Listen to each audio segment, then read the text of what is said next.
Hello बच्चों, सुनीता सिन्हा के इस चैनल में आप सभी का स्वागत है।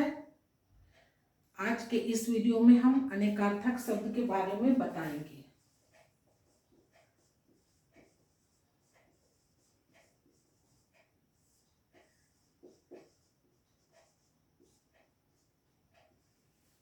अनेकार्थक शब्द, इससे ही मालूम चल रहा है कि वैसा शब्द जो अनेक अर्थ देता हो कैसे मिलकर ये बना अनेक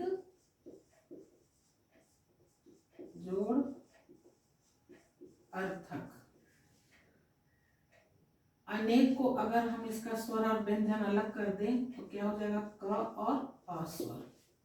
पहला शब्द का अंतिम वर्ण और दूसरे शब्द का पहला वर्ण जब आपस में संधि करता है तो क्या देता है, क्या देगा ये आ, दीर्घ संधि के अनुसार। मात्रा क्या है इसका, इस प्रकार लिखाएगा। तो अब जब दोनों ये संधि करेगा, मिलेगा आपस में, तो कैसे लिखाएगा अनेक का अर्थक, रथक, अनेकार्थक। इस तरह से अनेक जोड़ अर्थक क्या बन गया अनेकार्थक। अनेक यानी एक से अधिक। जब एक से अधिक हो गया तो क्या हो गया, ये बहुवचन हो गया। बहुवचन में क्या है, बहुवचन की परिभाषा कि जो शब्द एक से एक या एक से अधिक संख्या के बारे में बताए उसे बहुवचन कहते हैं। तो यहाँ भी अनेक है यानी एक से अधिक है, ये बहुवचन हो गया। और एक का विलोम भी हो गया, उल्टा एक अनेक। तो अनेक अर्थक, अर्थक यानी अर्थ देने वाला, उसका मतलब बताने वाला। तो जो शब्द एक से अधिक अर्थ बतलाता हो उसे कहेंगे अनेकार्थक शब्द, अनेकार्थक शब्द।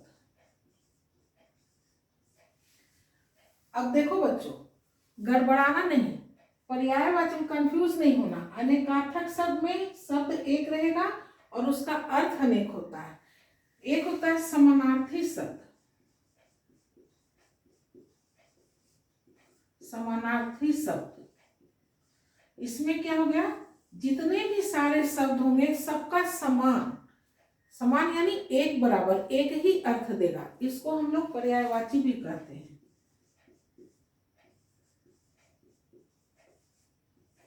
क्या कहते हैं इसको, पर्यायवाची शब्द। समानार्थी बोले या पर्यायवाची। समान जोड़ अर्थी यानी समान एक बराबर अर्थ देने वाले को कहेंगे समानार्थी शब्द या फिर पर्यायवाची शब्द। और जो शब्द एक दूसरे का उल्टा अर्थ देते हैं उसको कहते हैं विपरीतार्थक शब्द या विलोम शब्द। अगर एक दूसरे का उल्टा अर्थ देता हो, जैसे दिन का रात, रात का दिन, तो हो गया विलोम शब्द। समानार्थी या पर्यायवाची शब्द हो गया जो सारे शब्द का अर्थ एक ही निकलता हो, एक समान। जैसे अगर घर का लिए तो गृह है, सदन है, भवन है, निकेतन है, आलय है, इन सारे का अर्थ एक समान, एक बराबर है, घर। लेकिन अनेकार्थक में शब्द एक रहेगा और अर्थ अनेक रहेगा। जैसे एज फॉर एग्जाम्पल पर ले लिया, पर का मतलब एक होता है ऊपर। जैसे मेज पे किताब रखी है तो क्या हो गया, पर यानी ऊपर। एक पर का अर्थ हो जाता है पंख। पर का मतलब पंख भी होता है कि चींटियों के पर निकल आए हैं, यानी पंख निकल आए हैं। तीसरा अर्थ इसका हो सकता है पराया भी होता है। पर यानी पराया। रावण ने पर स्त्री का हरण किया था, यानी दूसरे की स्त्री का, पराया। चौथा पर का अर्थ परंतु भी होता है। पर का अर्थ वाक्य में परंतु भी हम लोग लिखते हैं। राम तो आया था पर उसके साथ श्याम नहीं आया, पर यानी परंतु। दोनों को बुलाए थे, एक आया लेकिन परंतु दूसरा नहीं आया। राम आया पर श्याम नहीं आया। तो अब देखो, शब्द एक ही है लेकिन अर्थ इसका चार निकल रहा है। तो ये वाक्य पे निर्भर करता है कि वाक्य में किस अर्थ में ये प्रयोग हो रहा है।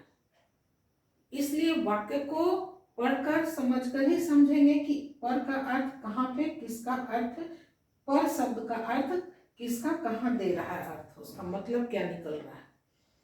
ऐसे कई सारे शब्द हैं जिसका कि एक से अधिक अर्थ निकलता है। यहाँ पर हम कुछ महत्वपूर्ण, इस वीडियो में हम कुछ महत्वपूर्ण अनेकार्थक शब्द को लेकर आए हैं। हमको उम्मीद है कि तुम लोग को अवश्य हेल्प करेगा, सहायता करेगा। यहाँ पे अनेकार्थक शब्द है, शब्द एक है और उसके अर्थ अनेक है। जैसे पहला है अक्षर, अ से ह तक का वर्ण, वो भी उसे भी अक्षर कहते हैं। अक्षर का दूसरा अर्थ ईश्वर भी है, मोक्ष भी है, आकाश भी है। उसी प्रकार दूसरा देखिए अज, अज यानी ब्रह्मा, बकरा, संस्कृत में अज को बकरा कहते हैं, दशरथ के पिता भी कहलाता है। तीसरा है अनंत, अनंत कहते हैं आकाश को, अविनाशी, अंतहीन।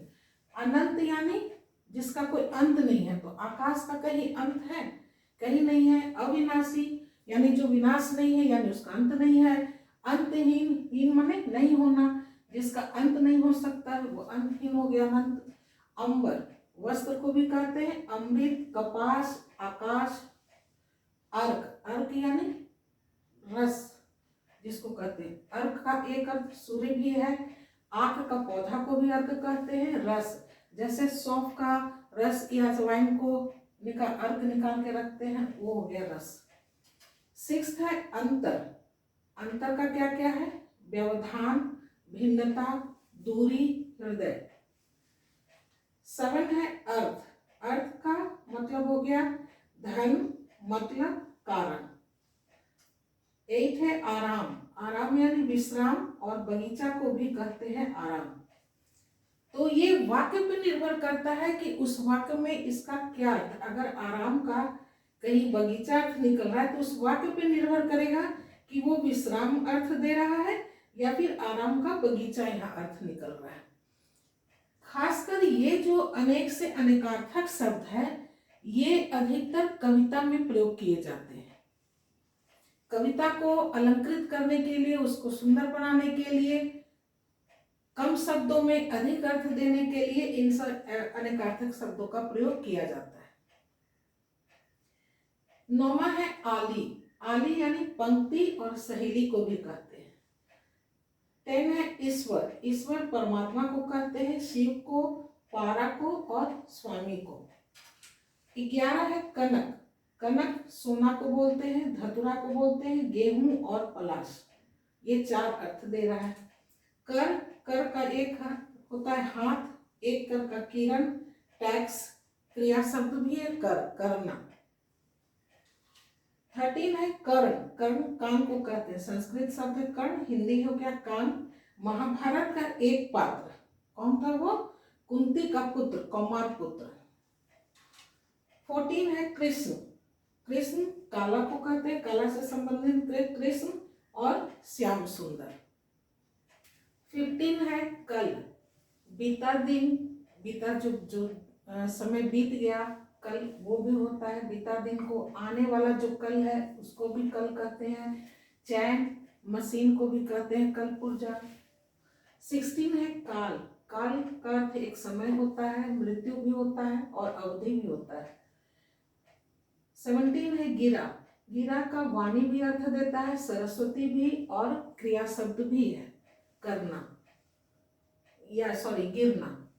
18 है गुण, गुण मतलब खूबी, विशेषता, स्वभाव, रस्सी, रस्सी के अर्थ में भी आता है। 19 है गुरु, पढ़ाने वाला शिक्षक जो है उसको भी गुरु कहते हैं। भारी के अर्थ में भी आता है, बड़ा के अर्थ में भी। बृहस्पतिवार, वार यानी दिन, तो एक गुरुवार लिखा होता है यानी बृहस्पति। दीर्घवर्ण, दीर्घवर्ण या हर्षवर्ण भी आता है, आ ई उ आदि ये सब वर्ण हो गया। 20 है गौ, गौ का एक अर्थ है इंद्रिय, गाय, पृथ्वी और वाणी। घट, घट यानी घट का एक अर्थ कम होता है, जैसे घट गया, मेरे पास इतना रुपया था अब इतना ही है घट कर, तो घट का एक अर्थ हो गया कम। घट यानी घड़ा, घट यानी शरीर, मन भी होता है और पिंड भी होता है। 22 है घन। घन हथौड़ा को भी बोलते हैं, बादल को भी बोलते हैं, और जब घना होता है उसको भी कहते हैं, जब बहुत गाढ़ा हो गया, घना हो गया।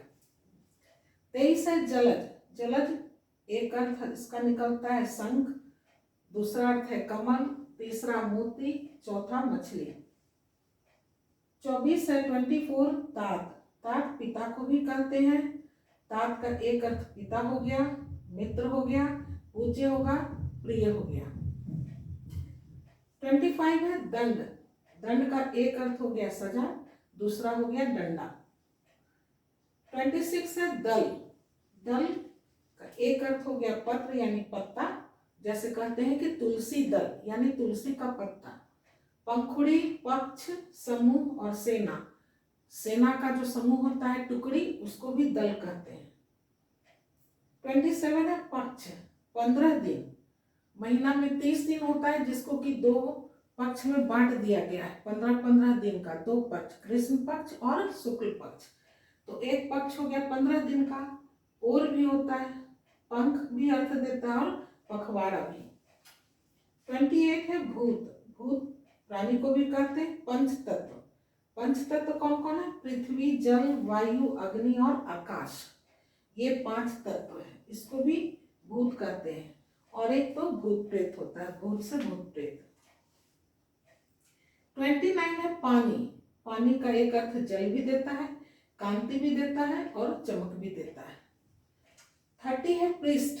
पृष्ठ यानी पीठ, पेज और पीछे का भाग को भी पृष्ठ कहते हैं।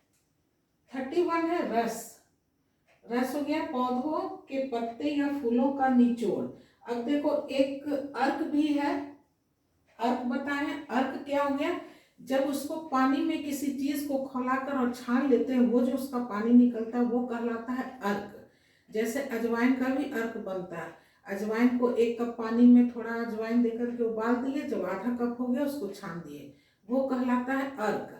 और रस कहलाता है जब हम किसी चीज को निचोड़ कर निकालते हैं, उसको खौलाते नहीं है। जब खौला दिए तब वो अर्क बन गया, और जब हाथ से निचोड़ दिए तब वो रस बन गया। तो पौधों के पत्ते या फूलों का निचोड़, या फिर गन्ने या फलों का निचोड़, पारा को भी कहते हैं, स्वाद और आनंद को भी कहते हैं। 32 है वर्ण। वर्ण का एक अर्थ है रंग। ब्राह्मण, ब्राह्मण, क्षत्रिय, ये 4 जो वर्ण है वो 4 वर्ण। क ख ग आदि अक्षर भी, ये भी वर्ण ही कहलाता है, स्वर वर्ण और व्यंजन वर्ण। 33 है हंस। हंस एक पक्षी का को भी कहते हैं। इसका एक अर्थ आत्मा के रूप में भी लिया जाता है, ब्रह्म के रूप में भी, और परमात्मा के रूप में भी इसका अर्थ लिया जाता है। 34 है हरि। हरि विष्णु जी को भी हरि बोलते हैं, सर्प को भी, इंद्र को भी, सिंह। एक अर्थ सूर्य का है, एक अर्थ हवा, और एक अर्थ इसका बंदर भी होता है, बंदर के अर्थ में भी लेते हैं। 35 है राग। राग का एक अर्थ रंग है, अनुराग यानी प्रेम। संगीत का भी राग होता है। रक्त, रक्त का एक अर्थ लाल के रूप में लेते हैं, एक अर्थ खून के रूप में लेते हैं। मित्र, मित्र सूर्य के अर्थ में भी लेते हैं और दोस्त के अर्थ में भी लेते हैं। 2 अर्थ हो गया मित्र का।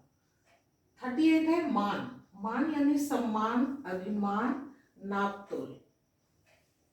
मधु, मधु का एक अर्थ शहद हो गया और दूसरा अर्थ शराब हो गया। 40 है बलि। बलि दानवीर राजा एक बलि था, एक अर्थ हो गया बलिदान और एक अर्थ हो गया उपहार। 41 है बल। बल का एक अर्थ शक्ति, एक अर्थ हो गया सेना, एक अर्थ हो गया बलराम। 42 है पूर्व। पूर्व का एक अर्थ पहले और एक अर्थ पूर्व दिशा। पय हो गया दूध और दूसरा अर्थ हो गया पानी। 44 है नाक। नाक का एक अर्थ नासिका। संस्कृत में नासिका बोलते हैं, हिंदी में नाक बोलते हैं। दूसरा अर्थ स्वर्ग के रूप में लेते हैं। 45 है नाग। नाग एक सांप हो गया और दूसरा अर्थ इसका हाथी भी है। हाथी के लिए भी हम लोग नाग शब्द का प्रयोग करते हैं। 46 है निशाचर। निशाचर का एक अर्थ राक्षस, दूसरा अर्थ उल्लू। 47 है पतंग। पतंग एक अर्थ गुड्डी में गुड्डी भी होता है, जो हम लोग 14 जनवरी को संक्रांति के दिन उड़ाते हैं गुड्डी, वो हो गया गुड्डी। एक पक्षी है पतंग, सूर्य के अर्थ में भी लेते हैं और कीट पतंग के अर्थ में भी। 48 है पत्र। पत्र का एक अर्थ हो गया चिट्ठी, दूसरा अर्थ है पत्ता, तीसरा पृष्ठ, चौथा पंख। 49 है पर। पर का एक अर्थ हो गया ऊपर, पराया, पंख और परंतु। 50 है कुशल। कुशल का एक अर्थ होता है खैरियत और दूसरा अर्थ हो गया चतुर। 51 है चपला। चपला स्त्री को भी कहते हैं, स्त्री के लिए भी प्रयोग करते हैं, बिजली के रूप में भी प्रयोग करते हैं, लक्ष्मी की जगह भी चपला प्रयोग करते हैं। तो इस चपला का कई अर्थ हो गया, स्त्री अर्थ हो गया, बिजली भी अर्थ हो गया इसका, लक्ष्मी भी इसका अर्थ निकलता है, नटखट भी और चंचल भी इसका अर्थ निकलता है। तो वाक्य में जैसा ये शब्द प्रयोग होगा, वाक्य के अनुसार उसका अर्थ हम लोग लेंगे। 52 है जड़। जड़ का एक अर्थ होता है मूल, दूसरा मूर्ख, तीसरा सर्दी से ठिठुरा हुआ लोग रहता है तो भी कहते हैं उसको जड़ रहा है, और अचेतन। 53 में तीर है। एक अर्थ बाण हो गया, दूसरा किनारा, तीसरा तट। 54 है तनु। इसका एक अर्थ शरीर के रूप में लेते हैं, दूसरा अर्थ पतला, तीसरा कम, चौथा कोमल के अर्थ में भी लेते हैं। 55 है दक्ष। दक्ष यानी एक अर्थ हो गया कुशल, एक अर्थ हो गया अग्नि, एक अर्थ हो गया नदी और एक अर्थ हो गया प्रजापति। 56 है फल। फल का क्या क्या अर्थ है? लाभ, मेवा, नतीजा और भाले की नोक। भाला का जो अगला सिरा होता है उसका जो नोक होता है, जो जाकर लगता है, टच होता है, उस नोक को कहते हैं। 57 है योग। योग का एक अर्थ नियम है, एक उपाय होता है, एक मिलन और एक अर्थ है जोड़। 58 है रुचि। रुचि का एक अर्थ प्रेम, एक अर्थ है शोभा, एक अर्थ है इच्छा और एक अर्थ किरण के रूप में लेते हैं। 59 है संज्ञा। संज्ञा का एक अर्थ हो गया नाम, दूसरा अर्थ हो गया चेतना। 60 है श्री। श्री का एक अर्थ लक्ष्मी भी होता है, एक अर्थ कमला, एक अर्थ चमक और एक अर्थ चंदन के रूप में लेते हैं। 61 है श्रुति। श्रुति कान को कहते हैं और एक अर्थ वेद भी होता है। 62 है हार। हार आभूषण, एक हार जो लोग पहनता है आभूषण के रूप में, आभूषण हो गया, एक अर्थ पराजय और एक अर्थ शिथिलता। 63 है अधर। अधर का एक अर्थ हो गया होंठ, एक अर्थ हो गया नीचे और एक अर्थ पराजित के रूप में भी लेते हैं। 64 है यति। यति का एक अर्थ योगी, एक अर्थ हो गया जितेंद्रिय, ब्रह्मपुत्र और विराम। 65 है हर। हर का एक अर्थ हो गया शिव, दूसरा हो गया चुरा लेना, हरण कर लिया था रावण, पर स्त्री का हरण कर लिया था यानी चुरा लिया था। 66 है सरी। सरी का एक अर्थ समता, माला, नदी, सरिता, बराबरी और सदृश भी इसका अर्थ होता है। 67 हो गया हीन। हीन नीचा, तुच्छ, कम, रहित, छोड़ा हुआ, अल्प, बुरा, शून्य और निष्कपट के अर्थ में लेते हैं। 68 है अब्ज। अब्ज कपूर को भी बोलते हैं, अरब की संख्या भी है, कमल, चंद्रमा और संख को भी अब्ज बोलते हैं। 69 है अब्द। अब्द बादल को भी बोलते हैं, वर्षा को भी बोलते हैं, एक अर्थ हो गया बादल, दूसरा वर्षा, तीसरा मेघ, चौथा आकाश और पांचवा साल। 70 है अवधि। अवधि सागर और समुद्र के अर्थ में लेते हैं। 71 है पद। पद का एक अर्थ हो गया पैर, एक शब्द इसका होता है एक अर्थ इसका होता है शब्द, छंद, पदवी, अधिकार, स्थान, भाग और गीत के अर्थ में इसको लेते हैं। 72 है वंश। वंश गन्ना को भी कहते हैं, वंश का अर्थ बांस भी होता है, वंश का अर्थ खानदान भी होता है और वंश का अर्थ समूह भी होता है। 73 है धारणा। धारणा का अर्थ विचार भी होता है, धारणा का अर्थ बुद्धि भी होता है और धारणा का अर्थ विश्वास भी होता है। 74 है अपवाद। अपवाद का अर्थ निंदा भी है या किसी नियम का विरोधी भी है। जैसे केमिस्ट्री में कोई चीज होता है, उसका एक्सेप्शनल दिया रहता है कि इसमें इसके अंतर्गत नहीं आएगा, ये चीज, ये मेटल है लेकिन इसके अंतर्गत नहीं आएगा। 75 है जन। जन का अर्थ लोग, प्रजा भी होता है। जन का अर्थ गवार के रूप में भी लेते हैं, जन का अर्थ अनुचर के रूप में भी लेते हैं, जन का अर्थ समूह के रूप में भी लेते हैं, जन का अर्थ भवन में भी लेते हैं और मजदूरी के अर्थ में भी लेते हैं। तो ये आज हम अनेकार्थक 75 शब्द के अनेक अर्थ बतलाए हैं। एक अगर हमारा वीडियो अच्छा लगा हो तो लाइक करो, शेयर करो और अगर हमारे वीडियो में पहली बार आए हो तो सब्सक्राइब करो, साथ में बेल आइकन दबा दो। फिर हम एक नए वीडियो में मिलेंगे, तब तक के लिए बाय।